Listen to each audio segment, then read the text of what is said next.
¿Cómo están? Que Dios les bendiga, mis queridos amigos y hermanos en el Señor. Soy el pastor Pedro Rubio Cabello, capellán nacional del Ejército, y nuevamente nos encontramos hoy con esta hermosa ocasión de poder compartir la siempre vigente palabra del Señor. Hoy, la segunda epístola a los Corintios la tenemos como base en el capítulo 1, los versículos 8 al 11. Segunda de Corintios, capítulo 1, los versículos 8 al 11. Dicen así: porque, hermanos, no queremos que ignoren acerca de nuestra tribulación que nos sobrevino en Asia, pues fuimos abrumados sobremanera, más allá de nuestras fuerzas, de tal modo que aún perdimos la esperanza de conservar la vida. Pero tuvimos en nosotros mismos sentencia de muerte, para que no confiásemos en nosotros mismos, sino en Dios que resucita a los muertos, en el cual nos libró y nos libra, y quienes esperamos que aún nos librará de tan gran muerte, cooperando ustedes también con nosotros a favor, por medio de la oración, para que por muchas personas sean dadas gracias a favor nuestro por el don concedido a nosotros por medio de muchos. El tema que vamos a desarrollar en el día de hoy es la sentencia de muerte. Desde el punto de vista de la Sagrada Escritura y de otros códigos legales, se dice que la pena capital o la sentencia de muerte tiene que aplicarse a alguien que ha sido condenado por parte del Estado. La revelación de las Sagradas Escrituras en los libros del Pentateuco, es decir, los primeros textos de Génesis, Éxodo, Levítico, Número y Deuteronomio, encontramos en el libro de Levítico como también de Levíticos y también de Deuteronomio algunas causas o razones por las cuales a las personas se les condenaba a la muerte.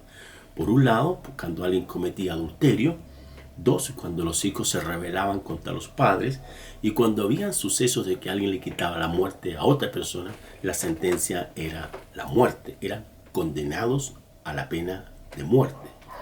Ahora, interesante que el apóstol Pablo menciona esta expresión acá, sentencia de muerte. Y la razón, por el contexto de la epístola, Pablo da a entender que en el ministerio cristiano, en la tarea apostólica que Jesucristo le delegó al apóstol Pablo, cada vez que él iba a una comunidad, a una etnia, a un grupo de personas a evangelizar, había otros grupos que eran contrarios a la receptividad o a la comprensión del evangelio, y normalmente perseguían al apóstol Pablo para quitarle la vida. Fue así que allí en Asia Pablo tuvo, o en Éfeso específicamente, o en algunos otros lugares, Pablo fue perseguido, fue azotado, tuvo que huir, tuvo que escapar, como alguien que tenía una sentencia de muerte. No es menor lo que estamos diciendo, mis queridos hermanos. En el siglo I, en los primeros orígenes del cristianismo, la filosofía romana, heredada obviamente del contexto griego, la forma de vivir la vida era totalmente distinta a los principios normativos descritos por la persona de Jesús. Fue nuestro Señor Jesucristo quien dignificó al ser humano. Las leyes acerca de la esclavitud que existían en Grecia, y también en Roma y otras culturas, fue el cristianismo quien dignificó y colocó la condición del hombre y la mujer en una posición única respecto de su relación con Dios, como también con sus pares.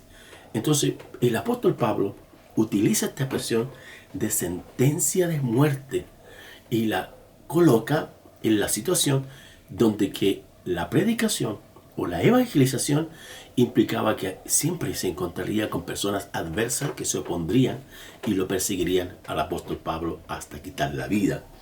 Veamos algunas verdades importantes de este pasaje. La primera es que no debemos ignorar lo que sucede.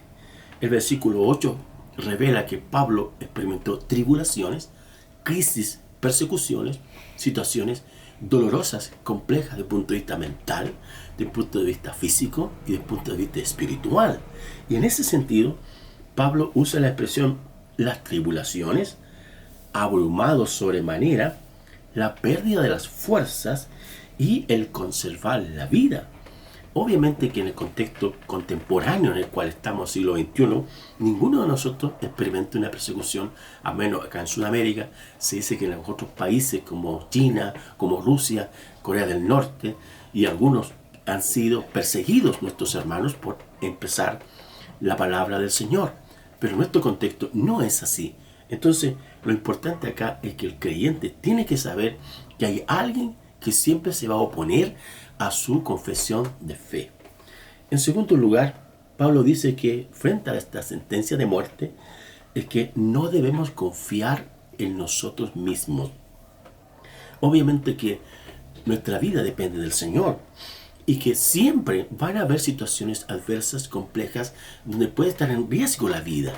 Hoy día, con toda esta expresión, entre comillas, derechos humanos, las personas tienen ciertos derechos, ciertas condiciones favorables que les permiten mantener ciertas responsabilidades y deberes, como también privilegios.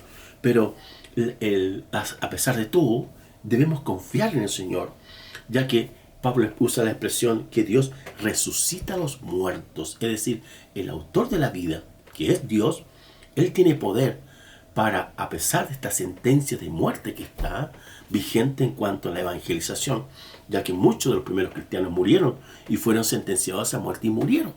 Entonces Pablo dice que el único que puede darnos la vida y de quien depende nuestra vida es el Señor. Él es el autor de la vida. Y en cualquier momento, si el Señor quiere llevarnos con Él, Él va a interferir, va a intervenir y va a hacerse su buena voluntad. Entonces, pero nunca por ningún motivo pensar que nosotros tenemos la capacidad para generar vida, sino que en todos los peligros, en todas las crisis, en todas las problemáticas que el mundo está viviendo en el día de hoy, nosotros, usted y yo, debemos confiar en el Señor, porque Él es el Dios Todopoderoso que está en su trono y Él también está en medio de nosotros para ayudarnos siempre. Y en tercer lugar, el apóstol Pablo en esta sentencia de muerte usa la expresión la liberación divina. Dice en el versículo 10, dice, el cual nos libró. Obviamente el apóstol Pablo habla de los problemas, habla de los conflictos, habla de las persecuciones, pero Dios lo libró. Dios lo libró y dice, y luego dice, y nos libra. Eso sería en el presente, ¿ve? Dios lo libró en el pasado, lo libra en el presente y también lo liberará o lo librará en el futuro. Nuestras vidas, hermanos, están en las mejores manos, que son las manos del Señor. Entonces, por muchas situaciones difíciles que uno tenga que pasar en la vida terrenal, esta vida imperfecta, esta vida subjetiva en algunos aspectos, Dios nos va a librar. Él nos va a guardar y nos va a proteger de cualquier peligro que tengamos que enfrentar.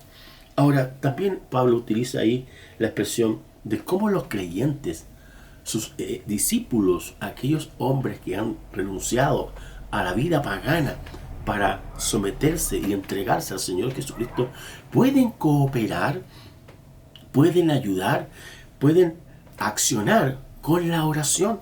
Es la oración que se eleva al Dios Todopoderoso para buscar la voluntad del Señor y hacerla en forma concreta en esta tierra. El Señor Jesucristo, cuando habló del Padre Nuestro, Él dice, hágase tu voluntad. Hermanos, debemos buscar hoy día en la oración la voluntad de Dios, porque la voluntad de Dios es buena, es agradable y es perfecta. Y Él sabe cómo intervenir, cómo actuar y cómo resolver aquellas situaciones difíciles que los creyentes, por causa de la predicación del Evangelio, tendemos que enfrentar. Para terminar, como cristianos, estamos sentenciados a muerte, hermanos. Pero a pesar de todas las cosas que prediquemos, que hagamos, el deber de la iglesia es ser testigos de nuestro Señor Jesucristo. Y ahí, en ese sentido, la palabra testigo o testimonio implica una expresión verbal como también una sentencia de muerte. Por eso Pablo llega a decir, si vivimos, para el Señor vivimos, y si morimos, para el Señor morimos. Somos del Señor. Nuestra existencia terrenal puede ser 80, 90 años, pero tenemos toda una eternidad con nuestro Señor Jesucristo. Oremos. Padre eterno, queremos agradecerte porque tu palabra se levanta por sobre todas las palabras humanas y es la verdad, Señor, eterna, poderosa, que sostiene nuestras vidas. Aunque en nuestras vidas hay una sentencia de muerte, también tenemos, Señor, la sentencia de vida en Cristo Jesús. Gracias, Señor, por todo en tu nombre. Amén. Que Dios les bendiga.